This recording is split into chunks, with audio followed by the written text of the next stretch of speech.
most important journey you will take in your life is the one of self-discovery and transformation. Welcome to Elevate and Liberate podcast. I'm Ashley Rose, and each week we'll dive deep into transforming our inner world in order to create the life and love you crave. Who are you really? And what's actually possible for you this lifetime? Subscribe now and let's elevate and liberate love, life, and self.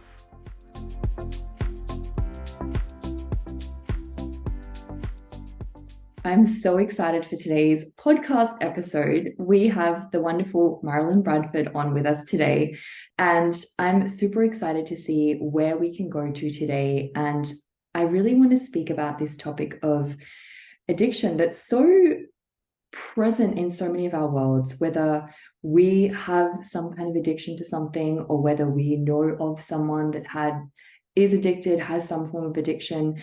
And I really wanted to start speaking to what addiction actually is and what's actually beyond addiction that so many of us aren't actually empowered to know. So I have Marilyn with me. She's an international speaker, a psychotherapist, an access consciousness certified facilitator who has worked in the field of addiction and recovery and mental health for over 30 years. She's the creator of Right Recovery for You, a radical and unique approach to ending any addictive and compulsive behaviors. And thank you, Marilyn, for being here. I'm so excited to see where we can go with this conversation. Well, and thank you for having me. I'm absolutely delighted. Amazing. And I was reading up on your website and I've read the Right Recovery for You book and I've taken multiple classes with you. And I know from a very early age, you were addicted to alcohol and food and the wrongness of self. Yes. And your unwillingness to actually accept this as a life sentence led you to create this transformative and very different program. So could you speak a little bit more about your upbringing and how you got into the work that you're into now? Yes, absolutely. Thank you. Well, one of the things I'd like people to know, and I'm going to put this up right before my upbringing, is that addiction is an energy looking for a target. And I actually inherited or copied the energy from my family. Now, I tell us a story about this because there was no history of addiction, of alcoholism, or anything to do with drugs or anything in my family. None. But my grandmother had 2 daughters, and each of them had 2 daughters. So there were 4 of us.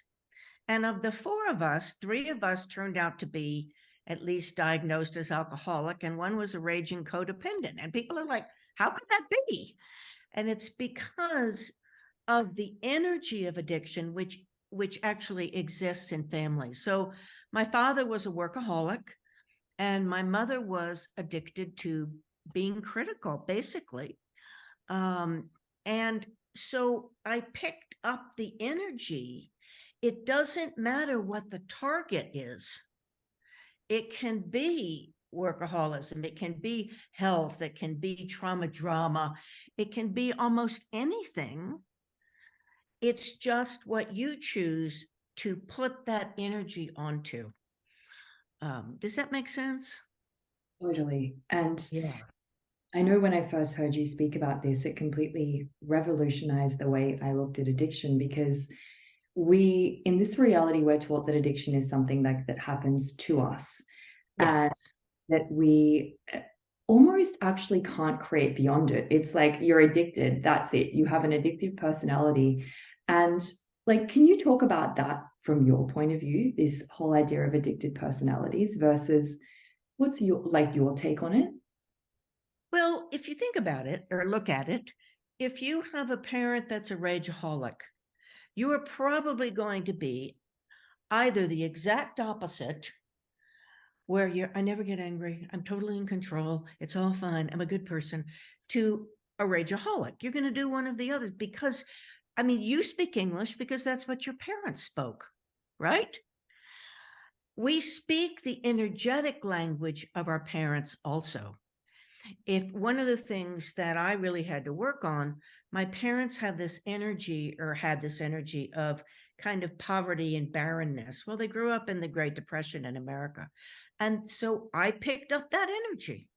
And I operated out of that less than and poverty, and there's never going to be enough, whatever it was. So what I really want people to know is you can learn a different language. You don't have to speak that same language. And addiction is not a sentence, a life sentence at all. Anyone can end addiction. Now, some of them are harder than others. And I do want to say there's some people who are actually physically allergic to alcohol and they can't drink. But, you know, if you're allergic to peanuts, you don't eat peanuts and you're not considered a peanutaholic. You just don't eat peanuts. So the same is true with addiction. Now, I also want to put in at this point that there is a primary addiction that I discovered after I'd been doing this work for a couple of years, which is to judgment and the wrongness of self. And that's what leads us to finding a substance or a behavior or something, even can be an obsession with another person, that is whatever chosen form of addiction we have. And my sense is one of the things that traditional treatment misses is that they don't go and look at this wrongness of self and this judgment, which is why so many people relapse. Because if you don't treat that and help people see what that is, they're gonna, I mean, the pain of, of being wrong is so strong that people are going to go back to gambling or relationships or being small or whatever it is in order to distance themselves from those really, really difficult feelings. Wow. And it's so true, because that's like something like that's an addiction that kind of like, or this virus that kind of like, you know, plagues the entire world, is this like wrongness and judgment of self. And I wonder like where that stems from. Like from your point of view, it's like I have so many people when I facilitate relationship classes and calls, and we speak about changing anything. You know, we speak about changing anything in regards to relationship, and it always does come back to self. There's that saying in this reality that you have to love yourself before you can love another. And really, it's so true, because I started noticing even lack of money or poverty with money, or, you know, this abusive relationship with money also comes back to the relationship with self. Like the way we treat ourselves is then reflected into every other relationship in our life. So yeah, absolutely. Do you want to speak a little bit more about that for people kind of listening to this? Yes. You were talking or asking the question of how does it begin? Well, what I've discovered is most people who have a quote addictive personality or find something somewhere to lose themselves are people who always had a sense of never fitting in. And they could be too noisy, too creative, ADHD, whatever it is. I'm going to go here, I'm going to go here, I'm going to go here, I'm going to do this, I'm going to do this, I'm going to do this. But most families, and I'm not making them wrong, because this is what that they learned and this is what they believe. Most families are like, okay, you're a Smith or you're a Young or you're a Tabali or you're a and this is what the Tabalis do. This is how men and women operate. This is what kinds of relationships you can expect. This is what's right and this is what's wrong. And you have these little kids who are like, I don't understand. I want to go here and they're telling me I have to go here. And even if it's not spoken outwardly, there's an energy. So much of this is about the energy of, no, we don't do that. No, you need to come over here and stand in this line. And you need to have this belief system. And this is where we go to church or synagogue or mosque. And this is what you believe in. And for a lot of people, I would say pretty much everyone who's ever suffered from any kind of addictive behavior, they feel so wrong.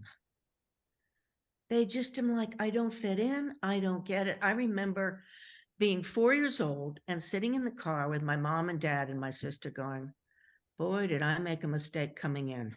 That was my exact thought.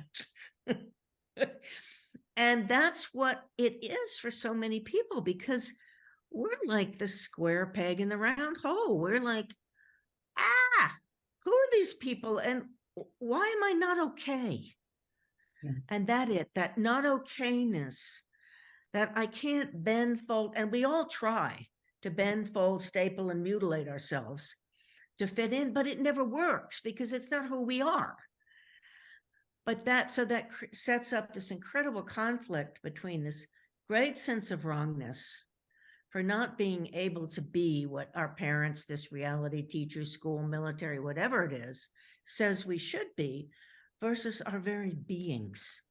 And that's it, just as I mentioned before, it's just so painful that we try to lose ourselves in something else, to find some way else to deal with it.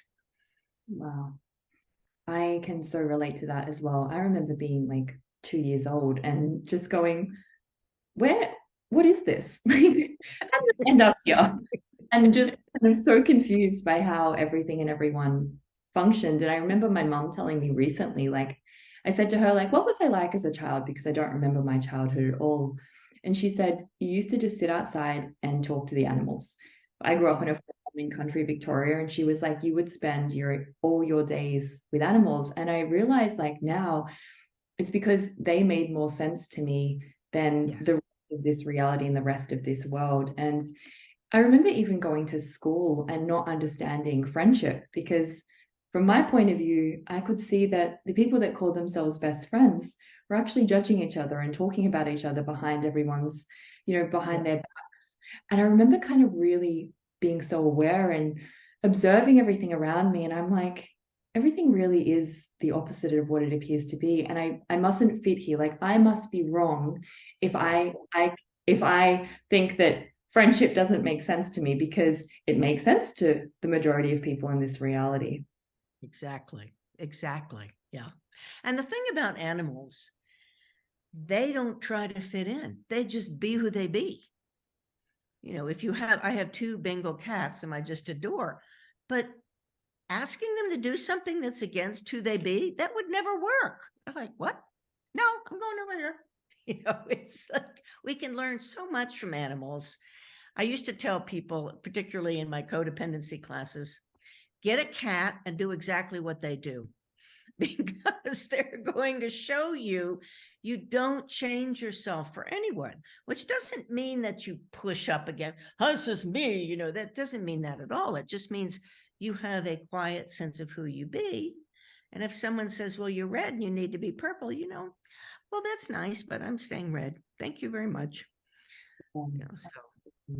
And I also get that's why, like, obviously around animals and in nature, like, Yes. oftentimes people feel better. Like, Yes. they're alive, they're more joyful, they have access to more of themselves because nature's constantly inviting you back to you. Yes. And it's interesting. I was talking to one of my friends recently, and I said to him, he said that so many people are so afraid to be alone, not be in relationship or spend time by themselves, because he's like, as soon as that happens, there's all these thoughts, there's all this stuff that shows up because now there's no distraction. Yes. And so really that's kind of what you're talking about with this addiction. Like, it's so interesting because addiction can be anything. And Yes. so often, like, I connected it to drugs or alcohol or sex. And then because I wasn't addicted to any of those, I was like, oh, well, like, I'm not addicted to anything. But really, like, it's this, if you're addicted to being right, if you, are a perfectionist. Yes. Yes, that's a big one, being a perfectionist, being a good person, fixing other people's problems. All of those, particularly for women, are really big addictions.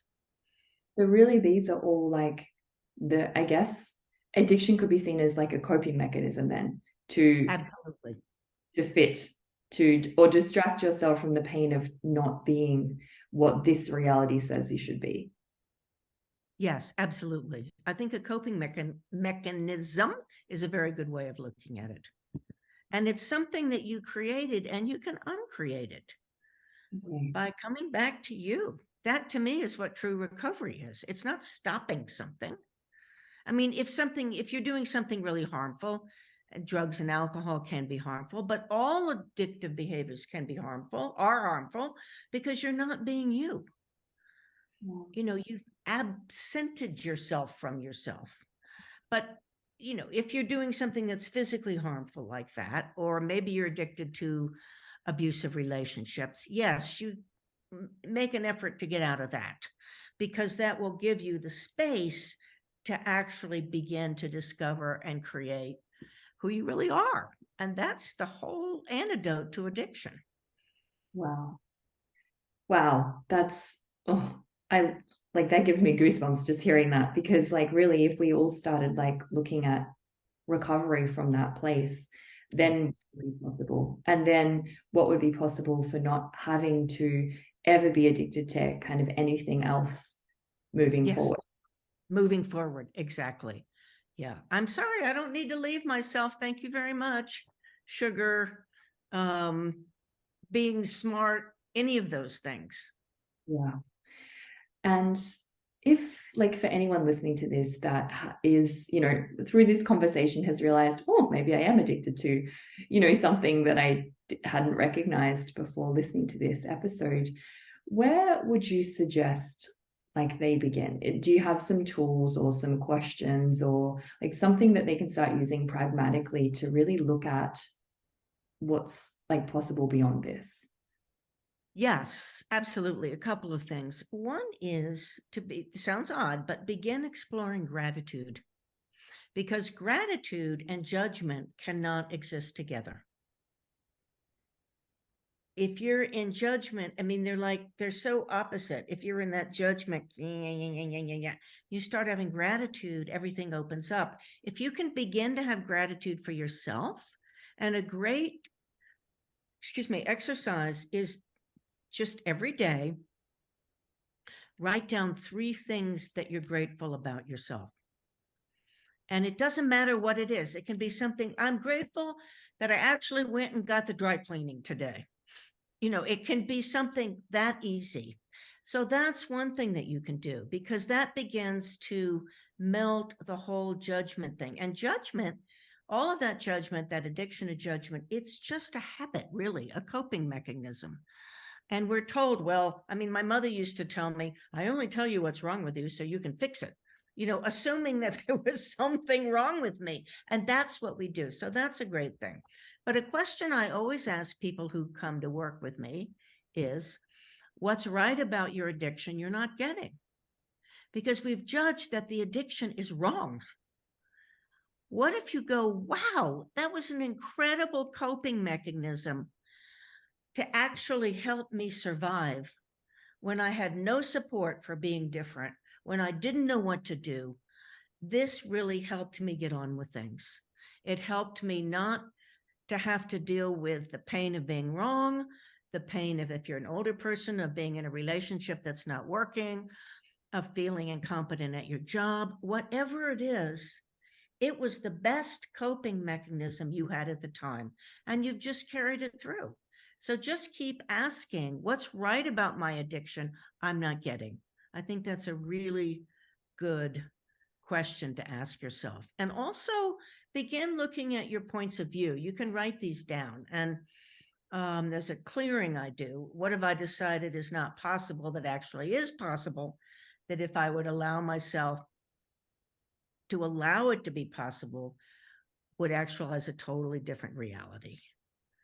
And that is something that helps me kind of break away from and identify what I've decided is not possible. And for a lot of people, it's changing this addiction. It's changing this behavior. Yeah. Another thing to do is to let go of your past. That sounds crazy, but actually, if you're holding on to your past, you can't do anything different. You absolutely have to recreate it. I keep my brain's going. One other thing I always tell people: never identify with your addiction. Never say, "Hi, my name is Marilyn. I'm an overeater," or whatever it is for you, because once you identify, you solidify it, and you have no choice but to do that behavior. So that if you identify as an overeater, you have to overeat. You cannot go, I'm not going to overeat today. Oh no, I'm an overeater. That's what I do. That's who I am. So never, ever, ever identify yourself that way. What you can do instead is say, okay, currently I'm eating more than my body really would like me to eat. And then I'm comfortable, but you know what? I'm beginning to make changes. That sets the stage for something more gentle and something that you can really get in line with. Yeah. And those tools like game changers. And I mean, with me, like I was so addicted to, again, judgment and wrongness of self. And like talking about that's so what's, this primary addiction. Like the secondary addictions are the, alcohol or drugs or sex or being right. But this primary addiction is really what locks and, holds the secondary addictions in place. And I remember just exactly using those tools when I started, using the tools of access consciousness. And the first part of it is actually really getting that maybe something else is possible, because again, I just assumed that it was me, like that this judgment thing, it's just what I do. It's just how I function. Like there's no going beyond it. But when you start identifying with, well, what if something else is possible? And what if this isn't me? What if this is something I'm choosing right now? It creates this like space in between being and this thing that you've identified yourself as or created like an image of. And it's this space that really then allowed me to start really going, okay, let me just keep adding more and more space between me and every single day without expecting it to change immediately as well. Because again, you're judging. Well, and that's it. And another thing with the whole is to have allowance for you, whatever you choose. Okay, so, I had 2 days of eating pretty moderately, and then I ate a gallon of ice cream. Oh, well, what if that's not wrong? What if that's part of the journey that's taking me forward? Because it's not the actual eating the gallon of ice cream that's so detrimental to you as the judgment of it is. The judgment of eating the gallon of ice cream is much more detrimental to you and your being than actually having eaten the gallon of ice cream. Mm-hmm. And that's something that we don't get. Oh my gosh, absolutely. Just you saying it like that, I was like, of course. Like it seems so simple and so obvious that when we're in it, it's like we just identify with the thing that we're doing. Yes. Yeah. And we like to make ourselves wrong because then we're right, because we know we're wrong. So that makes us right that we're wrong. It goes on that crazy thing. Totally. And really like looking at this, because I facilitate a lot of relationship classes, like looking at this whole space of judgment, because really, again, doing relationship classes, it's all about relationship to self and the thing that stops us from having allowance. And that space of communion and intimacy with self is this judgment. And I really like start to tell people like, we don't have a reference point beyond judgment. Like so many people go, well, why aren't I choosing beyond judgment? If it's that easy, I should just stop judging myself. And I'm like, well, we don't have a reference point beyond that. And for most of us, what's not familiar is super uncomfortable, because then how would you relate to yourself? If you didn't judge yourself, if you didn't tell yourself that there was anything wrong with you and you had any problems, like then what? Most of us have no clue because we've never chosen it before. And sometimes like the pain of that being so different and not having any problems can be more excruciating than the judgment, because then you don't fit even more. That's true.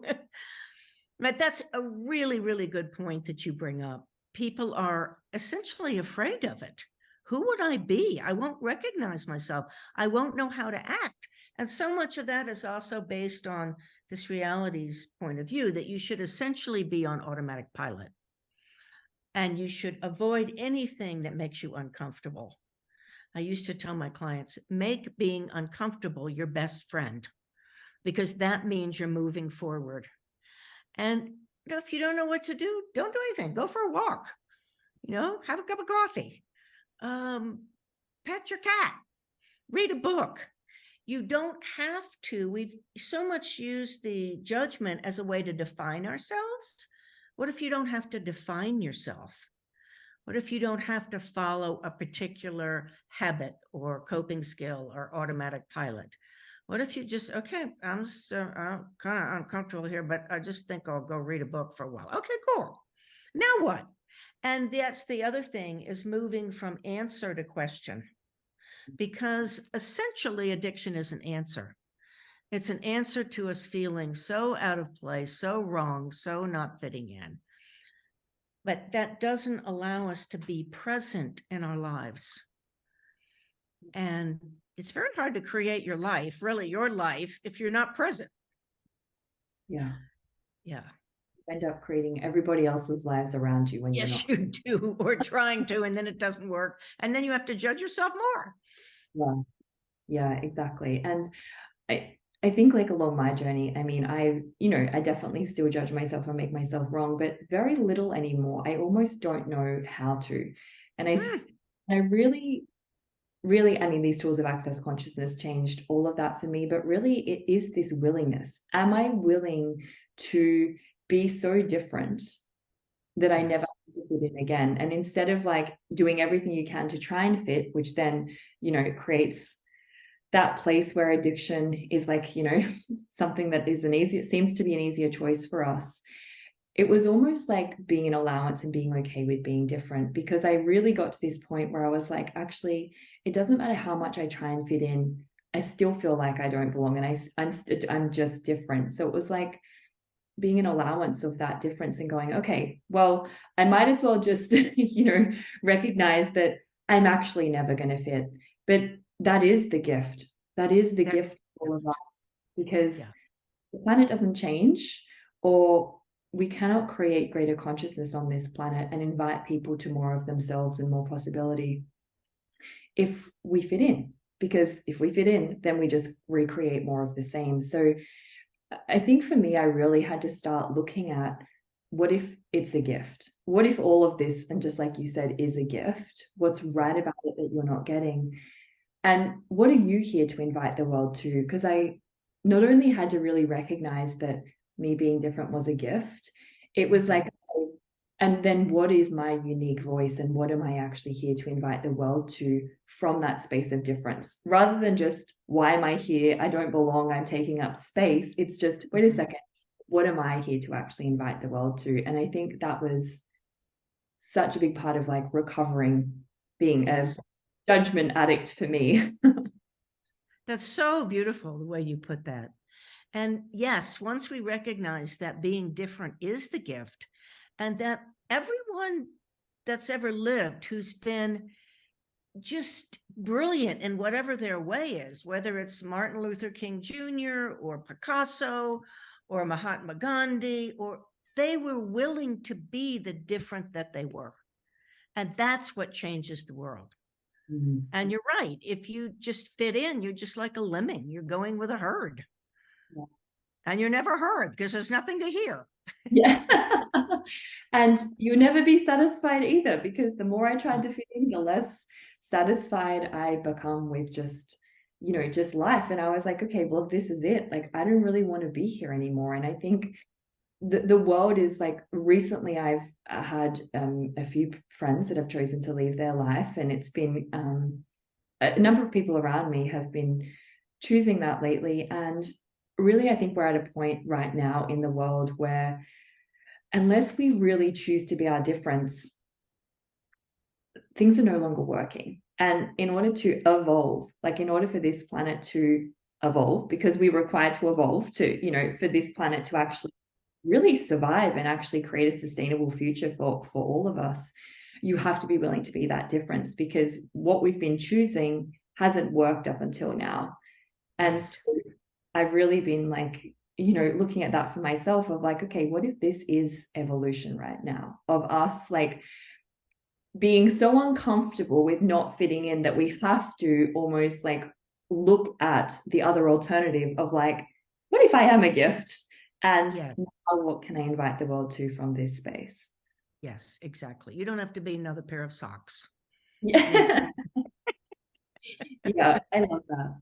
Oh my gosh, I have loved this conversation, and really it's totally shifted my perspective on addiction, that's for sure. And for all of you listening, I really hope that you have got something out of this, and to really recognize that, again, what if addiction is not this thing that has control over you, and not Yes. this thing that you have to live with for the rest of your life, but really if you start looking at it as this choice you're making, because it is creating some kind of like ease Mhm. from that pain of fitting in or not fitting in, Mhm. and like really what would be possible. So I'm so grateful for you, Marilyn, for being the voice of Right Recovery for you, and just for being your uniqueness in the world as well, and being willing to look at this from a completely different perspective, because I can see how this way of looking at it really is creating this possibility for, I mean, so many of your clients already to have completely kind of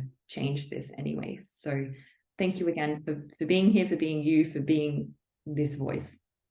Well, thank you so much for having me. I really appreciate it. And I appreciate the opportunity to talk about these things, because I would love to get this out into the world so that more people have a choice of freedom and don't feel locked in and wrong and all those kinds of things.